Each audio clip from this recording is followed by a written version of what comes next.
everyone listening, and welcome back to another episode of your Slightly Mighty podcast, the local podcast dedicated to the many musicians, venue owners, and concert promoters who call Charleston, South Carolina their home. My name is Hop, your host and humble facilitator, and today will be our 15th episode together. Please note that all of our previous conversations are free on Spotify, Apple, Amazon, and YouTube, and you can also find various short video clips on the SMP YouTube channel if you're interested in seeing what it is that we all look like and where we are taping the show. If you would like to help grow the show, please share the show on whatever social media platforms you inhabit. Also, don't forget to stop in Maybank Public House and reserve the big table for yourself sometime. Great staff, cold beers, and delicious food await you.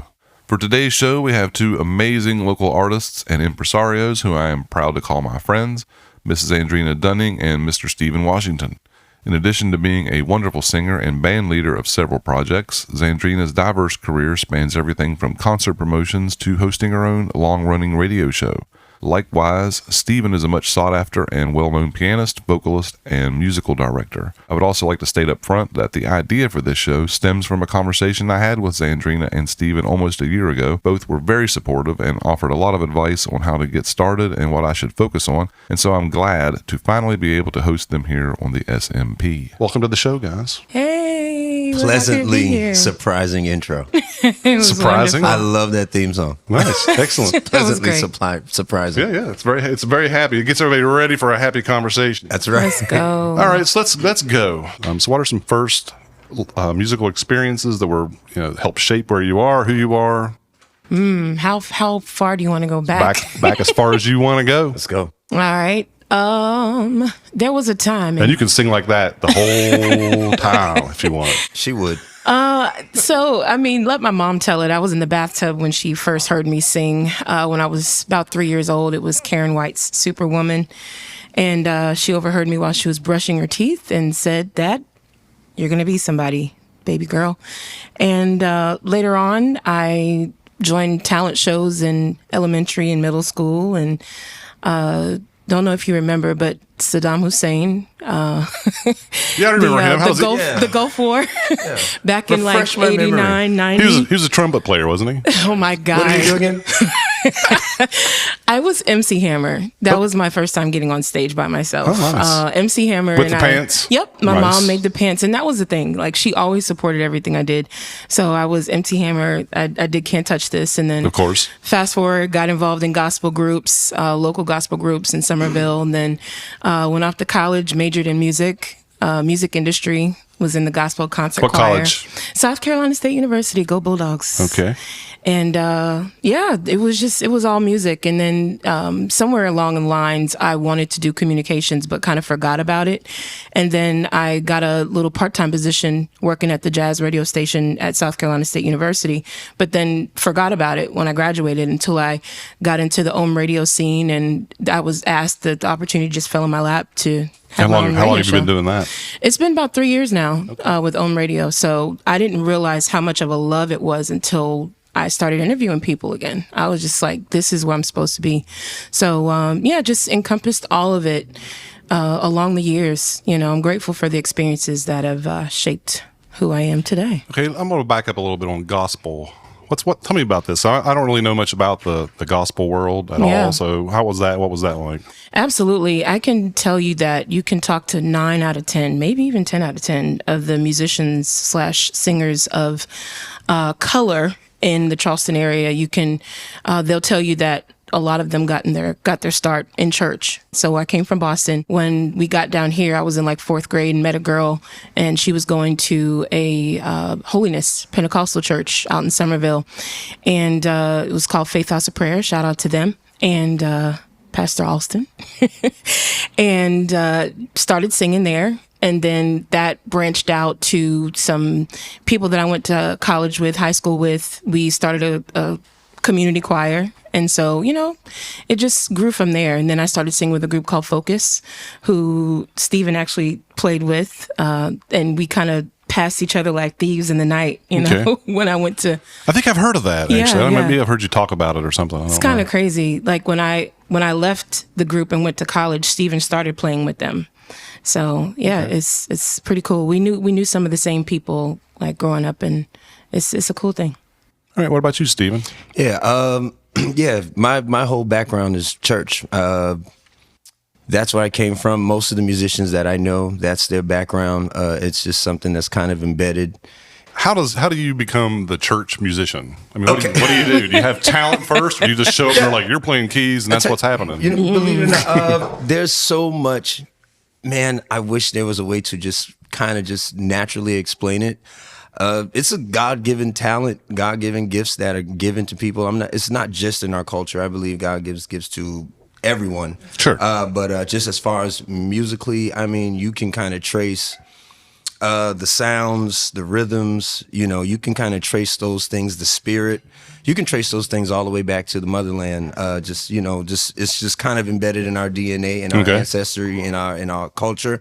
But as far as the church, especially for African American musicians, it was the place. It was kind of the center point for the community. Mm-hmm. So all of our news, the way we felt about things, community meetings, these things were kind of held in the church. So right, I understand that part of it for sure. Yeah. As far as the musicians, I think, it's the ones who kind of took an interest. Took a liking and kind of committed to following. And then, growing up, we had, older musicians who would give you a little chance. You could play this moment. You can do this. If you're not good, we'll back you up or try to show you a little later. So that's on. happening inside the church with the older musicians, right. kind of tutoring the younger. Right. It was a little different for me because music kind of grew up in my family. I'm not the first generation. My mom, my dad. My dad was a lead singer. He played. Right. He played keys. He played drums, guitar. My mom sang.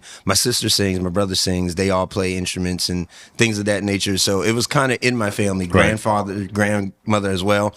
But just how it works is, if you kind of have that talent, they can kind of tell just kind of by how you're paying attention. It's cool. Mm-hmm. Like even after church, all the the ones who wanted to be musicians, they would run up to the musicians area. Like, I want to play drums. So right after church, they would all run to the drums and try to fight to grab the sticks and just see who can play the parts. And you'll be surprised sometimes these young kids, because most of us, especially like me, I started like around 3, 4. You'd be surprised. Kids that, I'm serious. Oh yeah. I believe you. I'm not. Kids at that age, you'll be surprised. Some of the older musicians will, if they hear something, they're like, oh, so he may have that gift that may be something to pay attention to. And, and just like anyone else, like if you kind of see that seed being planted early, you want to try to do everything you can to kind of cultivate it as you go along. So that's kind of what church was for me. As a matter of fact, a lot of the things that I've learned from production to cameras. That's what I was going to get into right next, actually. Yeah. I'm glad you brought that up. Yeah. So how is,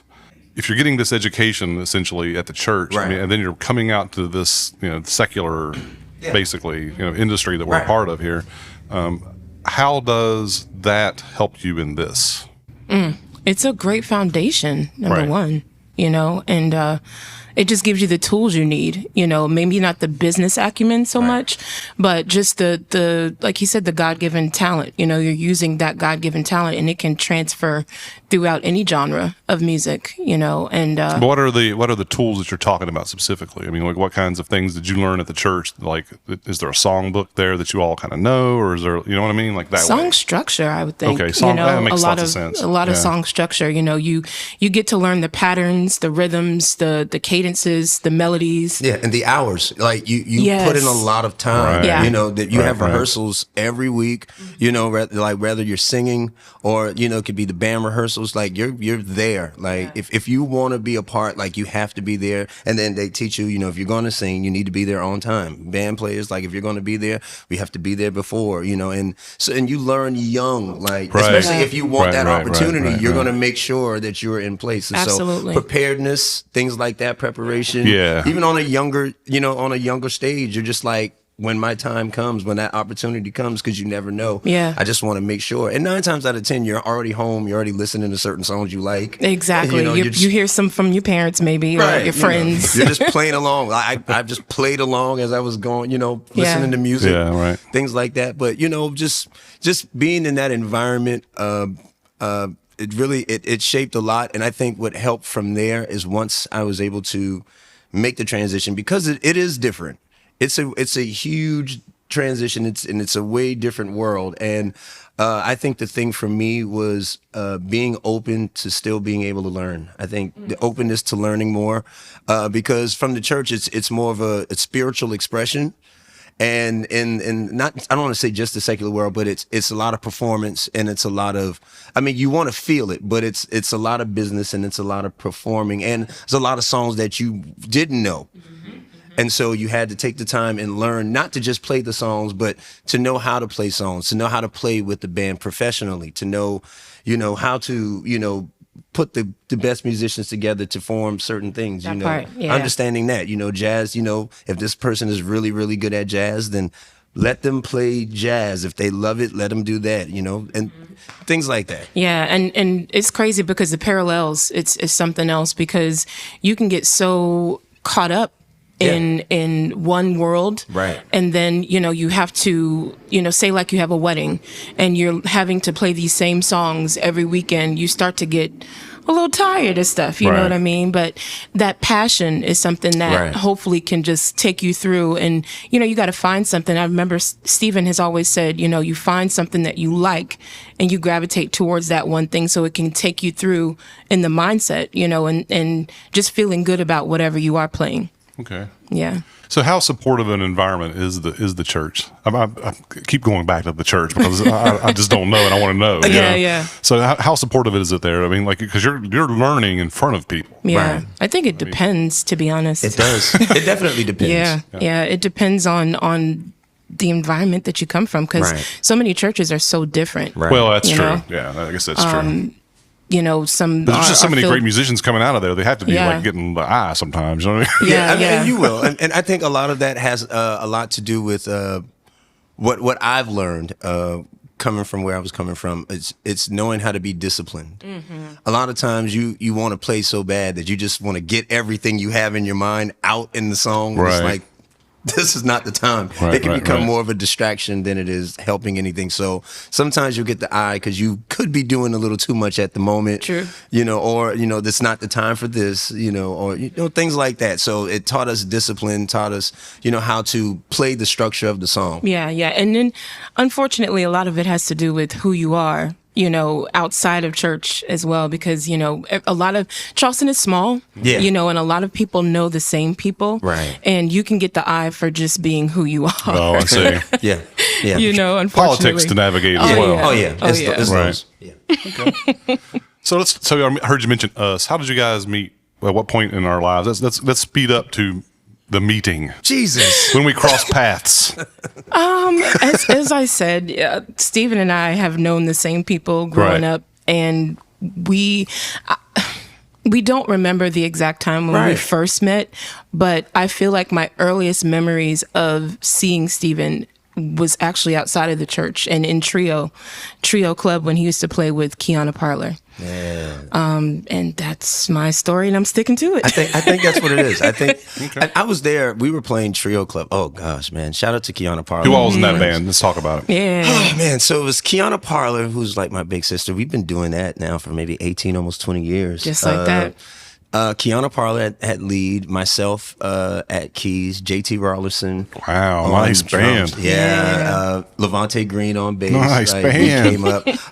Believe it or not, when we first started, we didn't have a solid guitar player at the moment. So I was literally like just kind of faking guitar on keys.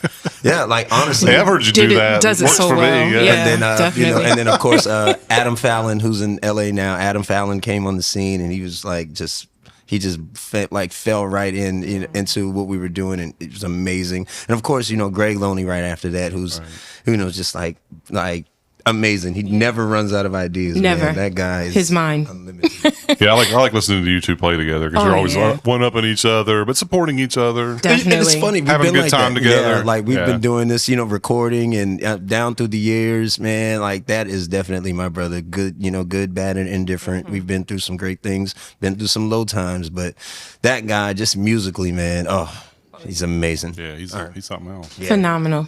But we found some messages. from each other back in 2013.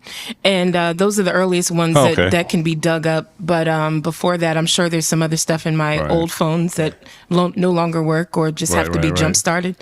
2013 is a long time ago. It's a long time, right? Yeah. Seems like yesterday, but it wasn't. I know. It wasn't yesterday. No, it wasn't. Yeah. I always say in London years, she was 3, so she's been here. Yeah. So you guys have been working together professionally for a long time. What is it that you like about each other? What do you admire about each other's musically?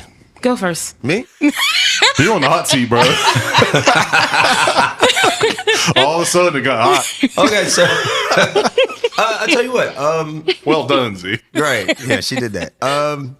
For me, when it comes to Zandrina is, first of all, she's a light. She commands the attention without trying to command the attention. Like, her personality is larger than life. She owns the room without speaking. And that says a lot. Like, you know she's in the room. And then her ability to communicate, her ability to be empathetic, her ability to listen, her ability to want to know more, her interests. And that's always been a thing of mine. Like, you have to have the interest. Like, it's one thing to be talented, but you need to be interested, and you want to be as intuitive and, just as put every bit of interest, put all your energy in wanting to know more and more about what you're doing and the things that you want to go into. And that's who she's been ever since I've known her. I mean, not just jazz. I mean, she's sung anything since country, R&B. Yeah, quite a range. Yeah, for sure. But she takes the time and really puts in the work ethic, and that's a beautiful thing. Because there are a lot of musicians who are really just gifted that don't really put in that effort. And I've seen her, and she really helped me in that area as well. Because you can kind of have it, but as you get older, if you don't really keep up with it and do the things you need to do, you could lose a lot of it. It can get really stale.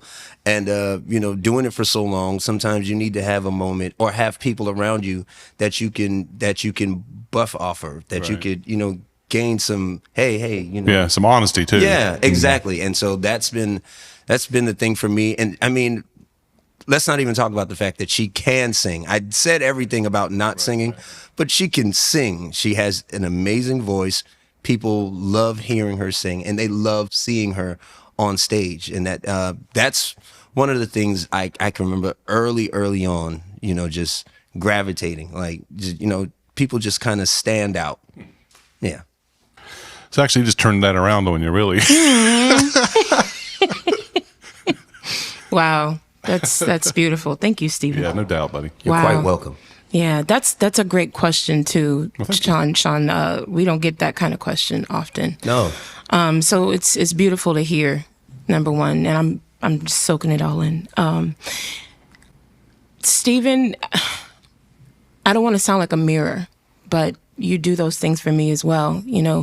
In general, personally and professionally, you help me to be a better person, so I appreciate what you've instilled in me throughout the years, directly and indirectly, from your work ethic. You as you said about me, you take the time and you really study, and you really learn what you have to learn in order to execute as authentically, but authentic to that particular style of music as well.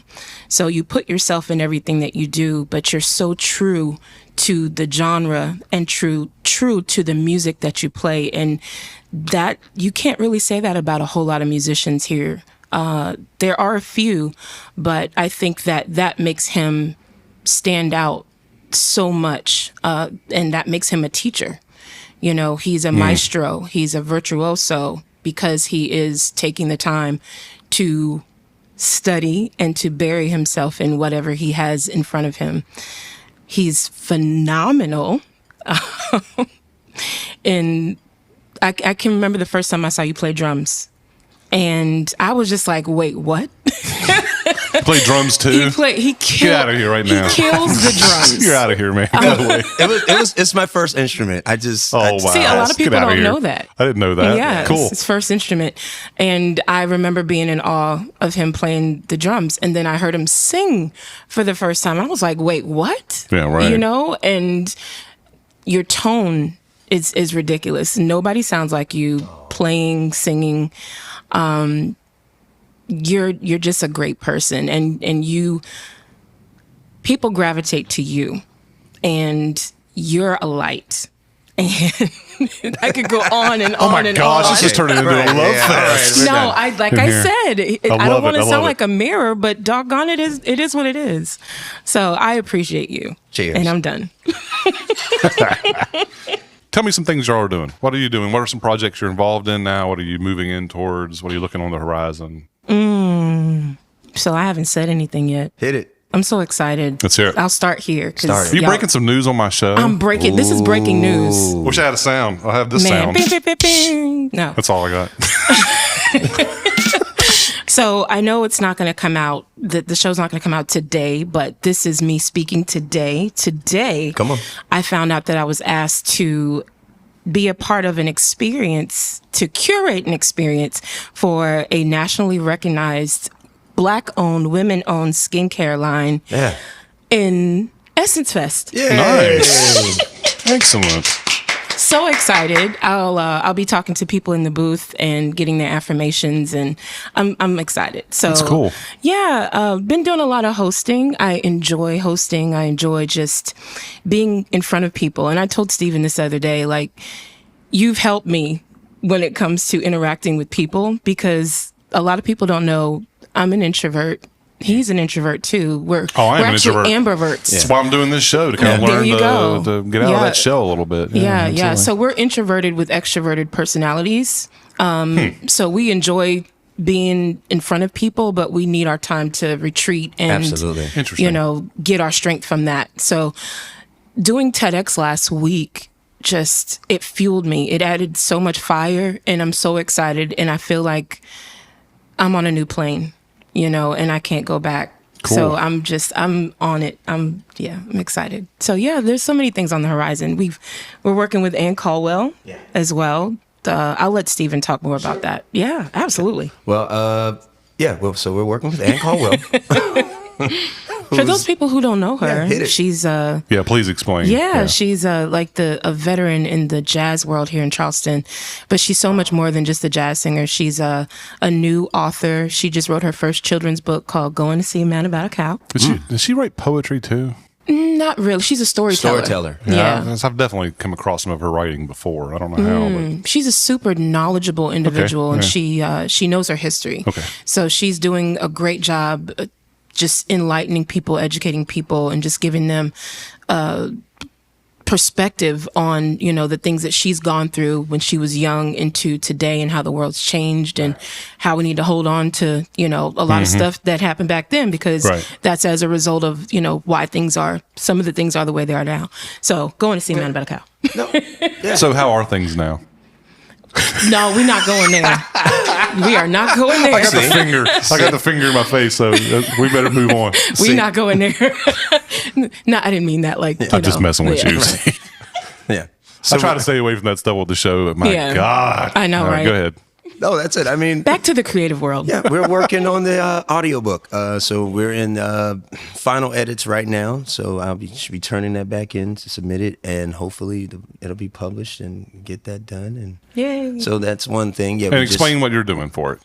So I was focused on production, just music production and sound design. Okay. So I'm working on that. You got a little bit of experience with that. Yeah. Getting there. Yeah. So, things like that. So it was a wonderful experience. It was something I've always wanted to do. Believe it or not, a lot of people don't really know this about me. I've always wanted to score films.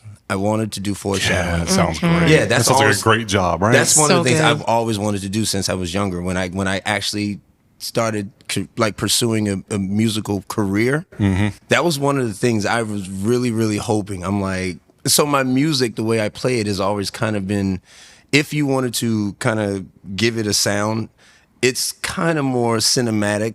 Okay. Because I love sounds, but I listen I listen for certain things, certain emotions, certain things like for, kind of things that are to come or things that are happening. I kind of base my sound around things like that. So that's always kind of been the thing, because I've always wanted to do music for movies, and so I love strings, I love orchestration. I think your resume says you should be doing that. It's coming. Yeah, I'm so excited. So you've got that on the horizon, or are you looking for opportunities? It's in the process. Yeah, we got a few things we're working on in the process. We have that. I'm also working with the Gullah Collective.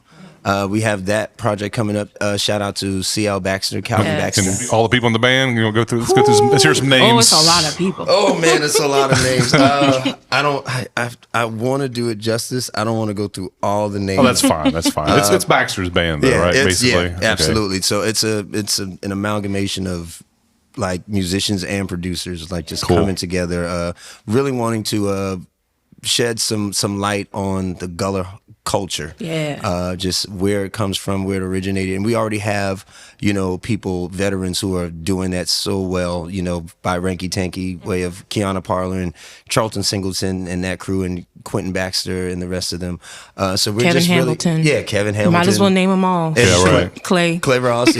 So but we're standing on the shoulders of people who have done it, and they've done it so well. Well, we were talking about this the other day. You were talking about how the kind of one of the premises of the Gullah Collective is to like build it out, right? Absolutely. Yeah, we want to make it aware.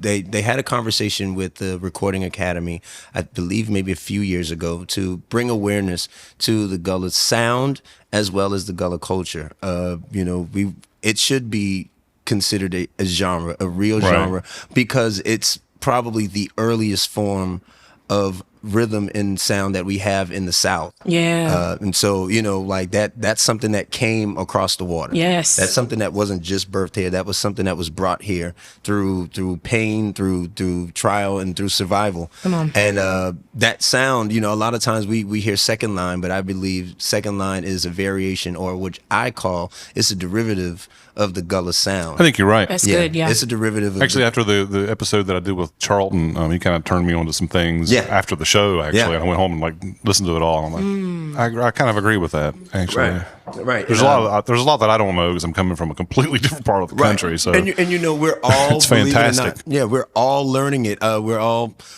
For us, it's always been in our DNA.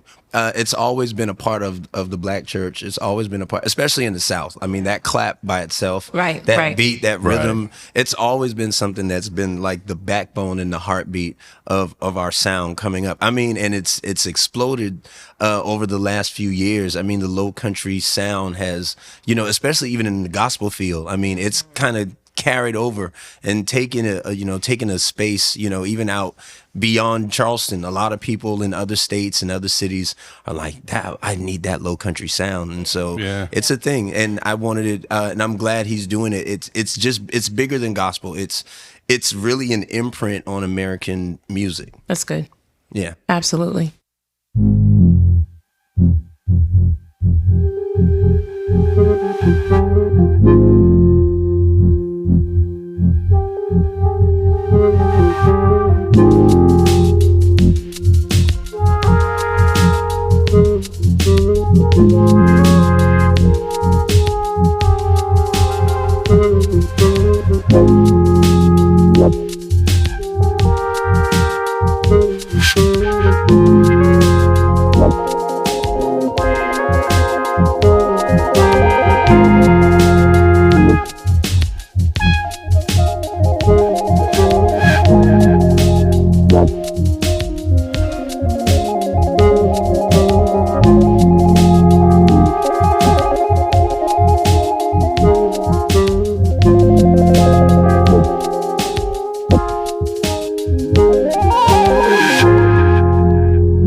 So we're back. What are some expectations you guys have when you're working with others? What are some expectations you have when you're working for yourselves?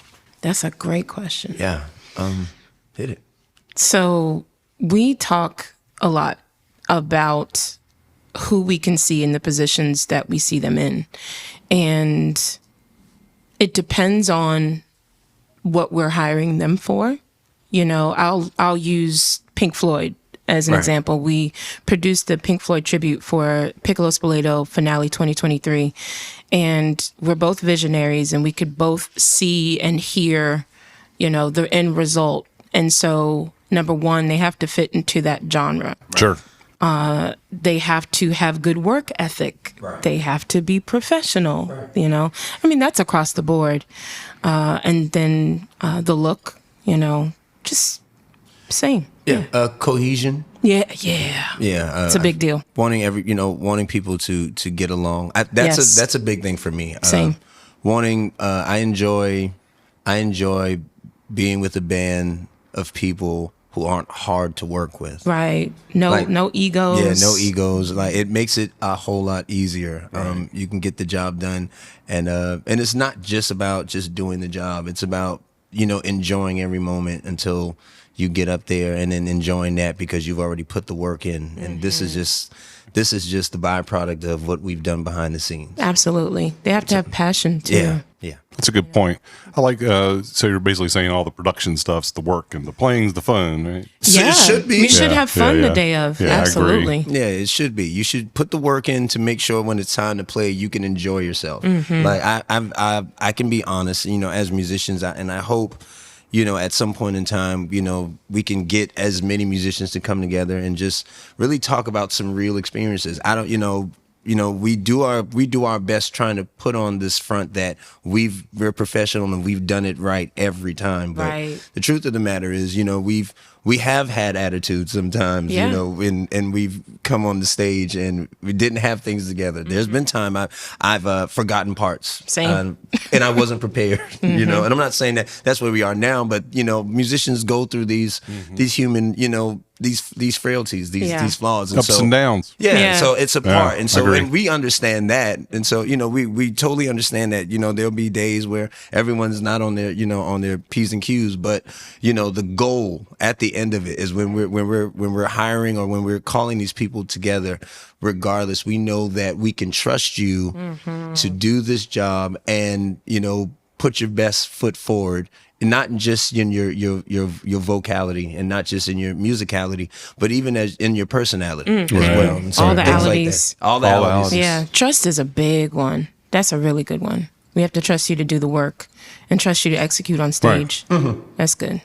What do you expect for yourselves? I mean, as a hired person or as a producer, what do you expect of yourself? Good attitudes, you know, and leaving whatever is going on at home and coming with, you know, an attitude to allow people the opportunity, because we understand that it is an opportunity. It has to be a what's the word I'm looking for? Exchange of good energy, you know, because how can I expect good energy from you if I'm not bringing good energy? Right. So, you know, just making sure that whatever it is, we don't come up in there with, you know, whatever we're holding on to. And that's one of my biggest ones.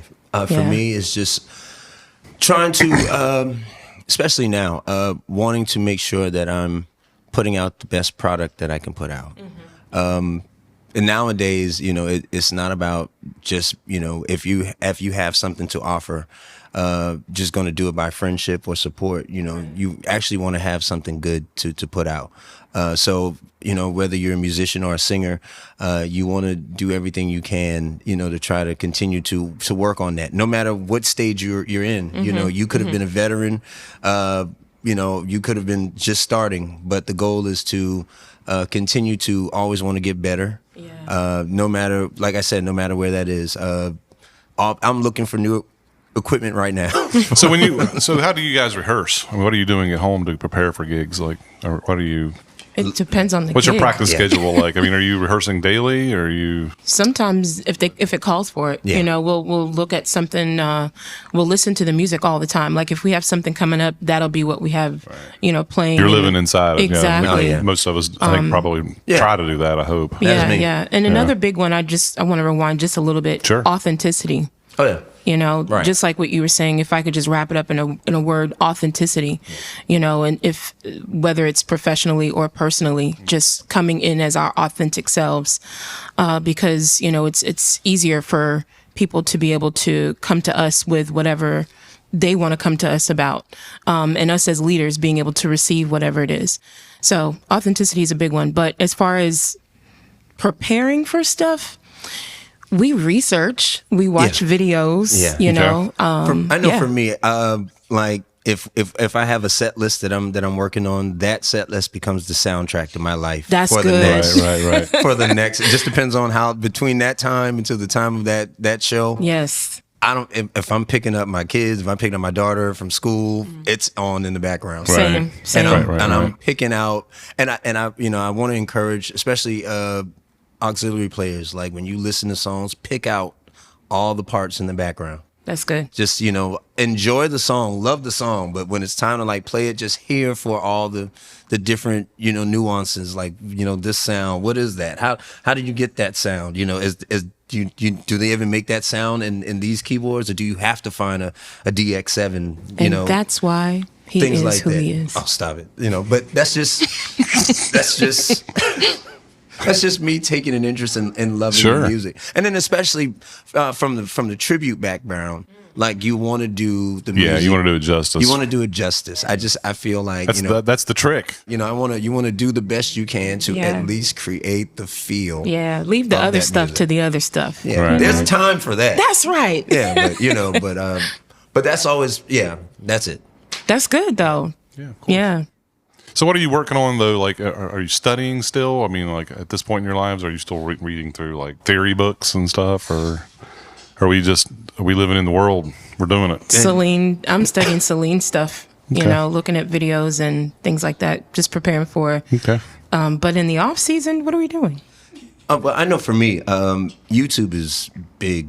Like there's right. Like you at this I can't point believe that's now, the way it is now. Yeah. When I was a kid, like one guy got a copy of a Guitar Player magazine and everybody learned the lick. Exactly. But like that was the lick everyone knew. Everyone knew it. Now it's just like there's so nowadays it's just like you just go on YouTube, and so that's my thing. I'm always kind of just looking up, different ideas. And I mean there's so many phenomenal musicians who have so much to offer, and they can share their stories and share their little ticks, their tricks and their tips. And so every now and then I'll go over there, just to check out, see what's going on, or hear some of my favorite, keys players, just go over there, like Russell Ferrante or Corey Henry, or or Jonathan Lovett, even around in town, just when I could, he's something else. Yeah, man. So his name keeps coming up in all these shows. Of course, it is. I love it. At some point, I'm going to have to beg him to get on the show. Yes, or something. you won't even have to beg. No, we got it. He's one of the Celine nice. artists too. He's one of the Gullah creative guys as well. Look at there.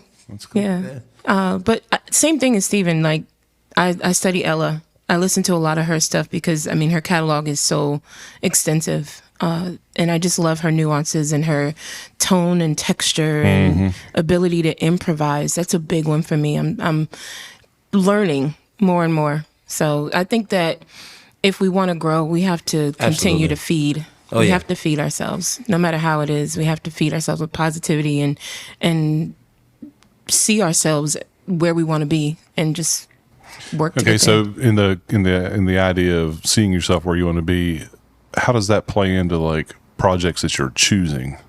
Like if you're like looking down the road, like what do I want to do for myself? How are you making those determinations? Selectivity. Yeah.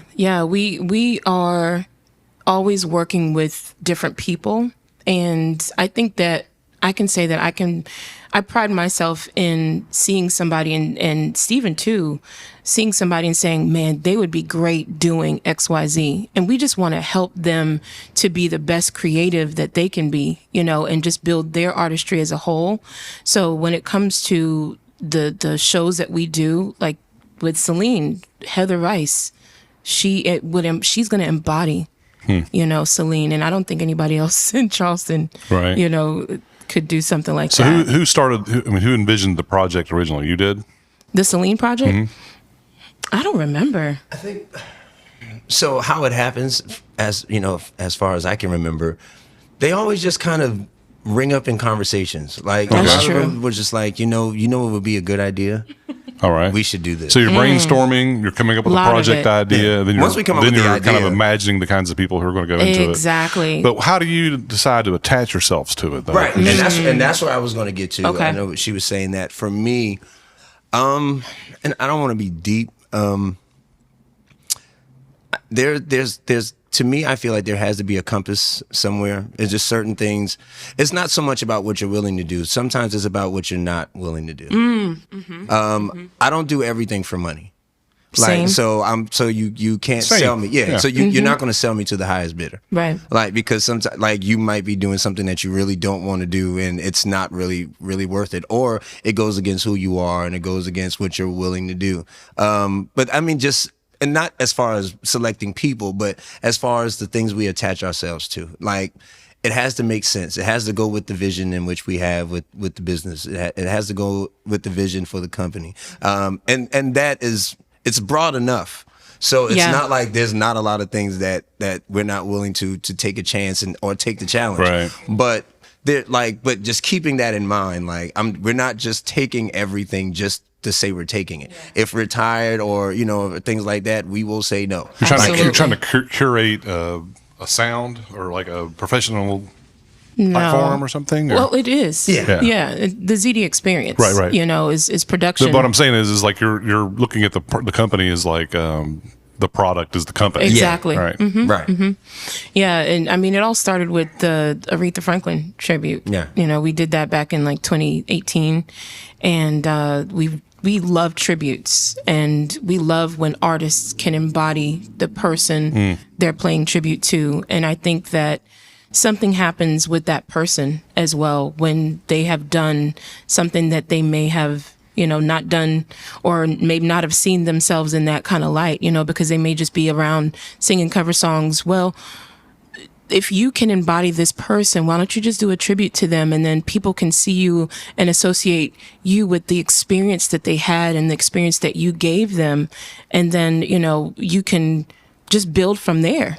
Right. So we love being a part of that process for the artist. Okay. So how do you keep up this level of motivation? Do you ever just feel like saying screw it? Absolutely. Yeah. What? Absolutely no. There's been days. I mean, I'll say. I felt like that this morning. Oh man, I was right? saying, like, there are days when you're just like, you know what, just not today. Yeah. Like, Go ahead. I'm sorry. No, go ahead. Okay, I'm grateful for people that I've been aligned with recently. Like a good friend of mine, Angel Holmes. She is over this group of women who are CEOs and just owners of businesses called Like Minded. And when the community gets together, we exchange ideas, we motivate one another. And I would just find something like that. Yeah. I think that'd be great. The women, we got our stuff, and there's a lot of us that we realize we're stronger together, and we realize that we can empower one another. And this guy right here, when we exchange ideas, it gives me so much fuel, because I can see so much. Because when he gets excited about something, I'm excited, and it just makes me want to go. And I like to go. Right. She likes to go. I like to go. Yeah. But I'm telling myself this year I'm excited to travel more and just be more intentional about the choices that we make. And I know I'm older than both of you guys by a lot, probably, but I got to say, that's the one thing that I'm finding to be more and more the case with myself is the intentionality of how I spend my days. Yeah. It means more than money. It means more than money. It means money. more than a lot of things. Absolutely. How I spend my time has become the main concern. Right. Yeah. And that's exactly where we are now.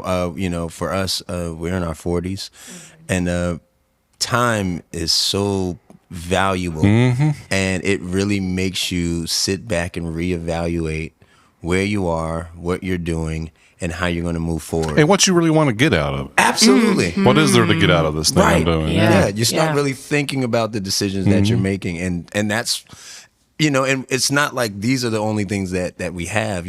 We're parents, like, we're connected to so many different things, organizations and businesses and friends. And, so having a life is something that is important, but it's about the life you want to have. That's right. And you want to figure out what does that look like, and how you want to, like I said, how you want to move forward, and what are the steps to taking that place. And sometimes it's a sacrifice. And to go back to what we were saying, sometimes you're going to have to say no. Right. You're going to have to say no, today or this week or that, that date we're not going to be able to do because we already have some things that are already covered, right. And so sometimes you just have to do that to do the best you can with this so-called work-life balance thing that everyone talks about. So. Harmony. Yeah, harmony. I'll take that. Yes. Hard to find. Hard. A goal. It is. A goal. Oh yeah, that's good. Yeah, that's you're gonna spend your life working at it. Yeah. To me, absolutely. What gives me a great level of satisfaction? It just came to me, and being a part of this visionary duo, if you will, it just, when we do a performance or a production, and we're at the beginning stages, there's something about visualizing and having the feeling once it's done how you'll feel, having that future feeling, if you will, and to go through it and to look back to finish it and have that feeling, that exact feeling that you can envision yourself having, that feels so good. And I love that, so the last few times that we've done stuff, that's how I've been feeling. So it makes us want to keep going, and it really brings a beautiful level of gratitude. Okay. How do you handle defeats? You know what? I tell you what, we're resilient. Yeah. Resilience. Yeah, definitely. That was my word for the year, by the way. Wow. I'm really not doing well at it, but I'm trying. You got this. To remember, be resilient. Be resilient, yeah. Bounce back. Yeah. Shrug it off. Dude, that has been... That's good. That has been one of the takeaways for me for maybe the last couple years, maybe the last 3 years, being resilient. The best way that I've learned to take the defeats is learn the lessons. Yeah. Honestly. That's right. Right. Learn them, just whatever. You got to allow yourself to learn lessons. Exactly. You have to allow yourself. I haven't had a hard time myself, and I'm sure everybody absolutely. does. But, Absolutely. I've had a hard time. Sometimes you have to just break away from everything and really focus in on, okay, what is this? Like one of the things I've been focusing on now is I've been taking a page out of the playoffs, the NBA playoffs. I notice how when the players are very, very serious about the game, when they finish, they go back and they go watch the tape and they want to see what they did. And that's been a takeaway that I've been trying to pay attention to now, and using that, like, okay, when we do this, like when we did the live shows, like I'm always ready to debrief. Okay, overall, I think this went well, but let me see what didn't go right. Let's see what we can do better. Let's adjust this. Maybe we should change this. Let's change this angle. Let's do, things like that. Small little things like that help, and when things don't go the way you want it to go, understand that they won't always go that way, but learn what you can out of it, and then be okay with knowing that you're going to lose some every now and then. Yeah. And be okay with the things that are out of your control. Yeah, it's out of your control. Yeah. You can't do anything about it. That's right. That's always been, that was something for me, because I can be my hardest critic. So I was very hard on myself when it came to something not being right. And I just had a small experience with it last week, and I'm proud of myself because I wanted to just get a little frustrated, and I just took it for what it was. I'm like, you know what? Let's just let it go. Got that. Yeah, and then overall, everyone was like, man, it was great. It was great. See, it's about the overall experience. Right. And then you give yourself room to grow. That's right. Yeah, give yourself room to grow. Especially when it's out of your control. Yeah. Good advice. And I'm probably trying to live it every day. Yeah, trust me. That's all we can do, Trust man. me, bro. So let's take a break and listen to Cascade. Can you tell me a little bit about the song? Yeah. So we became a part of the TEDx Charleston family 3 years ago. Shout out to Mike Soktak and the family. We were asked to produce and present the theme song for TEDx 2023, Cascade 22? 22. Yeah. Yeah, 22. I remember you telling me about that when you did that. Yeah. So it was 2022, and we did that, and the theme was Cascade, of course, and we produced, and this guy killed it, and I never forget when we were outside in the parking lot listening to the song. Oh, right. And we performed it, and that was that. Yeah, it really went well. Yeah, got the whole world dancing. Well, it's the theme of the song. Let's see if we can get people driving their cars to dance. Hey. This is Cascade.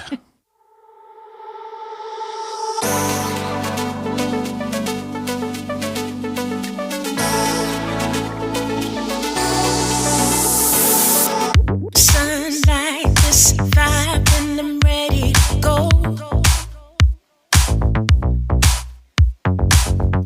Coastline on my mind, and it's so beautiful.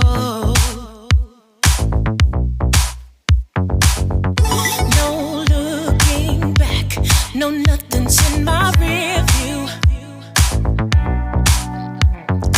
Put my cash over there, won't stop until I want to. What I got is a rush, turn the radio up. I can't get enough, can't get enough.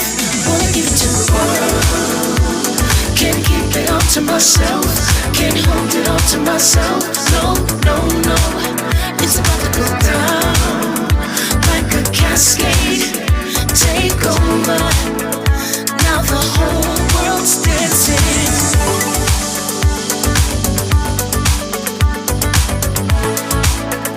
Now the whole world's dancing.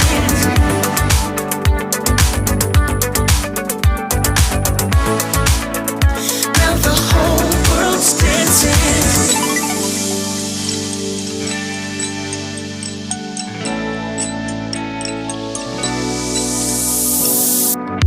I feel so good, want this feeling to stay. Good vibes all night, from Milan to LA. What I've got is a rush, turn the radio up. I can't get enough, can't get enough. Wanna give it to the world, can't keep it all to myself, can't hold it all to myself. No, no, no, it's about to go down like a cascade. Take over, now the whole world's dancing.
And we're back. This is the part of the show where we take questions from the former guests and make the current guests answer them.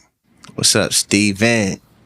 When it comes to your keyboard patches, what inspires you, or your sounds, I should say, what inspires your selection of sounds? And what's one of your favorite keyboard patches or sounds? And just explain the patch to me. I think I can get it. Like, but if you just like say like, oh, it's like a flute with a synthesizer, whatever, you know what I'm saying? Like, what's one of your favorite patches to use? Oh man! And that's Cam Westcott. He didn't introduce himself, but we all know who that is. Go ahead. The guy. Oh, Cam. Tell you what. You know what? Man, to be honest, and I'm really going to be honest, I like the sound that I'm really inspired by. I don't have that keyboard. To be honest, I'm really. The people that know me that they know that I'm a Yamaha fan. I am a fan of the Nords. But I've grown up enjoying Yamaha's some motifs, you know, things of that nature. I love their sounds. The big comp is a huge sound inside most of the Yamaha workstations. The thing that I love about it, it's a strong synth patch, but you can edit and you can maneuver it. You can use the knobs to edit. You can create a warm sound that's a little bit more melodic and soft, and you can take that same knob and turn it all the way up, and it'll give you a high energy, pitchy brass to cool. almost Dominator synth. And so you can just kind of mess around, try to figure out what you like in between. On the ES7, the Profi synth, I just love that brass sound, and that's just church. That's just us going gospel. I love anything Rhodes. I love a beautiful piano. The home piano on the Yamaha ES is amazing. Man, there's so many sounds, man. Anything analog. To be honest with you. Is something. Yeah, I do use a flute with a synthesizer from time to time on some of my sounds. But to be honest, like I would love to get a DX7 and a D50 and really mess around with a lot of the sounds in there. So if anybody knows anyone that's got some for sale, check out the podcast and Sean will get in contact with me. And it's Hop. I'm just joking. Everybody knows it's the secret. It's no secret, really. All right, let's move on. Z, you ready? Yeah. I got one from Miss Zandrina. Hello, Zandrina. How do you balance being a producer, musician, a mom, orchestrating all these shows, these festivals, these events, all of this? How do you do all of that? How do you create that fine line between everything? I would love to know that, you know, being a parent, you know, that's a big thing for me, trying to learn how to create that fine line. So what do you do? How do you do it? Well, Sean, thank you for that question, first of all. And I'm going to start by saying variety is the spice of life. It gets easier. When my daughter was your kid's age, it was very, very, very hard because I had to deal with babysitters and all of everything that just comes with all of that. Just a lot of moving around and figuring out where she was going to be, when she was going to be there. Thank God for B. Just cherish her. You know, y'all have each other, and that is a huge thing. I have a daughter, and I'm grateful to have a daughter who understands and who has been there. When I say she's been there with me to rehearsals. She's been there with me at shows. So she gets a firsthand understanding as to what her mom does. And she sees my happiness, and it fuels my happiness, and it fuels my joy. And it makes it easier for me. She is a musician herself. She's a dancer. And God just works it out. You know, there's times where it gets very, very hard, but I'm grateful to only have one child. Yes, I am a single mom, but I'm grateful to have one child, and I know it's going to get easier and easier. But I really enjoy everything that I do, and that helps a lot, you know. And the more I do it and the older I get, you know, you start to lose energy. You know, you don't have as much energy as you had before, which allows me to pick and choose more wisely, and it allows me to say no quicker. So, yeah. Cool. Absolutely. So having a daughter kind of helped you mature as a person? What? Yes, it did. All right. Yeah. I have no kids. The person that I was before London is like me looking back at a movie, to be honest. You know, and I mean, of course, at the core, I am who she was or who she is, but all of those layers that were just piled on as a result of any trauma or, you know, people that I've had in my life that have done, you know, instilled whatever in me. I am who I am at the core now because I have to be for her and for, you know, what I do and how I represent myself and the brand. And I'm just grateful. Yeah. If I can add to what she's saying and what Sean asked, sacrifice is huge, and it's not always fair. Yeah. I wish I could have spent more time doing things around the house. You know, going places, and you know, and I'm not saying that I would rather, you know, trade what I'm doing. We're doing what we're doing and we love it. But understand whatever you're doing, if you're traveling and if you're going back and if you have family, it's going to require some level of sacrifice. Whatever decision that you make, if you're going to be committed, it's going to require some level of sacrifice. Right. If you want to make it to the top, you're not going to be able to balance it like you say you are. Right. That's what I was saying earlier. Comes with the turf. It just comes with the turf. Like anyone who made it somewhere, they were willing to sacrifice something. And as unfair as it sounds, it's just a reality of, especially in this industry.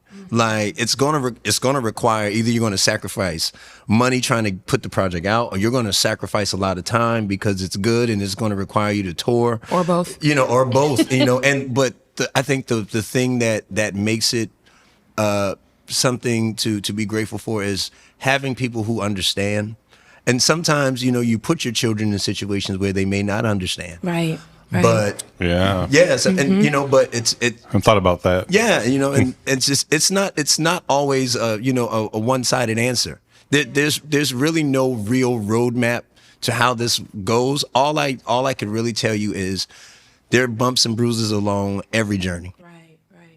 But make it a journey where you feel that you're on a path of purpose. Right. Yeah. If you feel like you're doing what you're supposed to be doing, if you feel like this is what I'm called to do, then you'll see the fruits of those things. The reward is so much greater. The reward is something. But and then, you know, and like she said, God holds it together. Sometimes your children will understand. You know, like right away, it's not like they know because they're young. That's right. But you know, you're going to sacrifice. You're going to do things here and there, and you know, sometimes it works out, and sometimes, you know, it doesn't. But like I said, you know, everyone has a decision to make, and you have to figure out, is it worth pursuing? Right. And I'm grateful for family too. Yeah. I have to add that because I don't know what I would do if I didn't have a mom or sisters who supported me the way that they did. The next question I was going to ask you actually kind of ties into that. So I was going to ask you personally, this is not Sean or Cam here, but how do you deal with that pressure? That there's like definitely some kind of tension that has to be, how do you deal with that? Productively or destructively? Like, you got to keep your eyes on the prize, whatever that looks like. You know? Yeah, you know, it's, man, like I'm always trying to be as honest as possible. It's a hit or miss.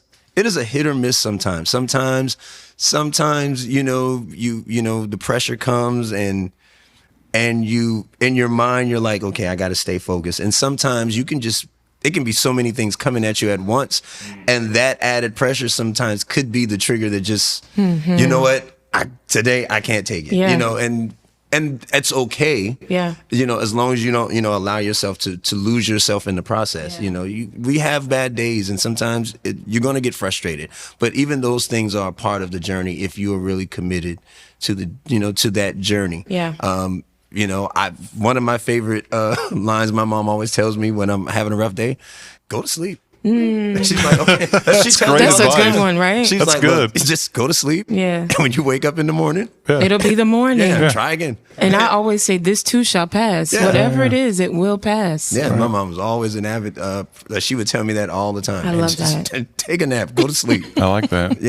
You'll be fine. She's like, it's cutting through much bullshit right there, too. Like, this is what we're doing. I like that. It's great. Whatever it is, go through it. You know, whether you sleep through it or go through it, you know, you got to get through it. You got to get through it. Yeah, to get out of it.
So, what are some things that you guys feel could make Charleston's music scene just a little better? I mean, we've all profited from it. We've all had great times, but I mean, everything can be better somehow. What do you guys think? I think it has a lot to do with a personal perspective and just allowing yourself to grow through all experiences. Everyone you encounter, you know, whether good, bad, whatever, allow the music to speak to you, you know, whatever it's saying, just allow it to speak to you and just be better, you know.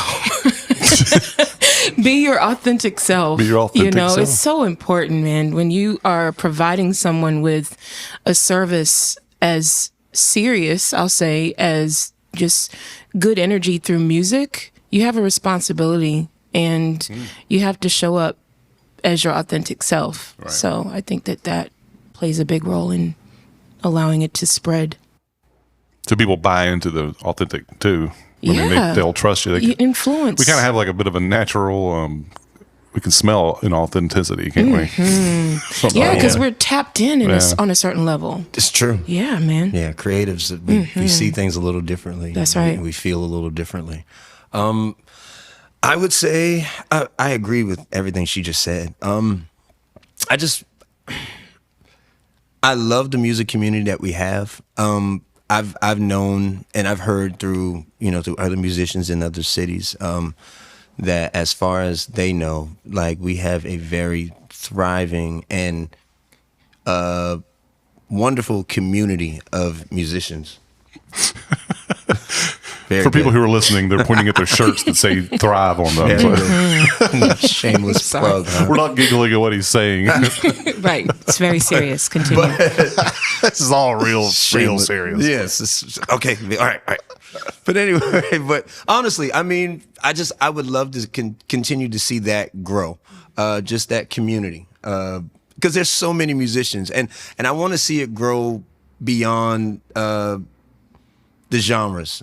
You know, I want, you know, because it's easy to have, you know, your musical cliques. You know, I know the jazz guys because they're always gigging, so they're hanging out with each other more often. Right. And you know, it's easy to get these pockets. And then when we have these opportunities, when we can be off and get to go hang out and see, you know, one another play, we have great moments. I just wish that we can continue that. And then right now, being that I'm 40, that means that there's another generation right behind me right now. Several. I was about to say there's a few, yeah. And there's some amazing young those talent. 2 young men that asked you those questions. I mean, my you God, see what I'm saying? I can't wait for you to hear the interview. It blew me away in every way. Like, I went away and I was like, I got to play bass when I get home.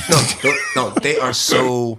They're tapped in. They are so focused. Yeah, they're in. I mean, laser sharp. And it's a beautiful thing to see. And all you want for them is just the best. Yeah. Because you see it, like you know, like there's no way in the world this is not going to work. Not with that type of passion. And so when you see that, you know, us who are a little older, like I feel like it's our job to talk, to tell, you know, and not just about the musicianship, but tell them the life behind it. You know, like, you know, rock and roll isn't easy.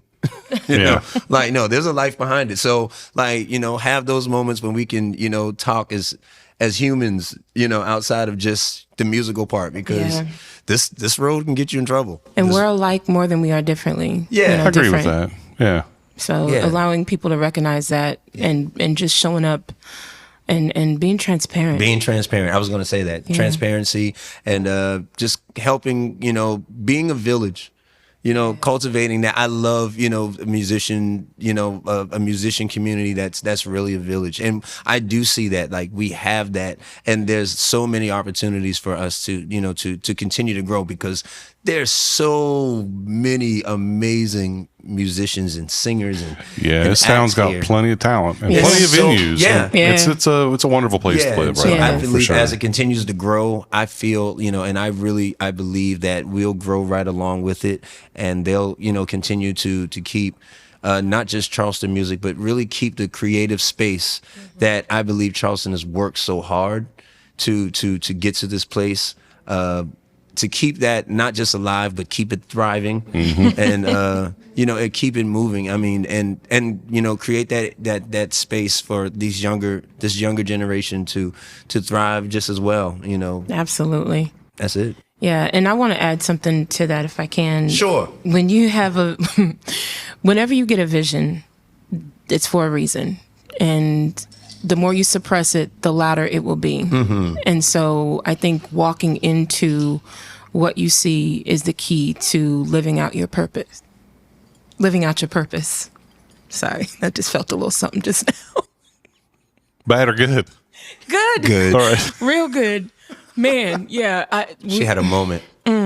It's so important. Like, you're not... The end all be all is not no shade at all, but you can do so much more than playing in local bars if you see yourself doing more than playing in local bars. Absolutely. Walk into it. Absolutely. I like that. Absolutely. That's good. Anything you guys want people listening at home to know that maybe they don't know? I mean, a lot of people don't have podcasts where they get to ask all the questions they don't know to people. Do you think you'd like to tell them? I don't know. Keep listening to the Slidey Mighty podcast. Slightly Slightly mighty. Find a hobby. Don't listen to this damn Oh my thing. God. What?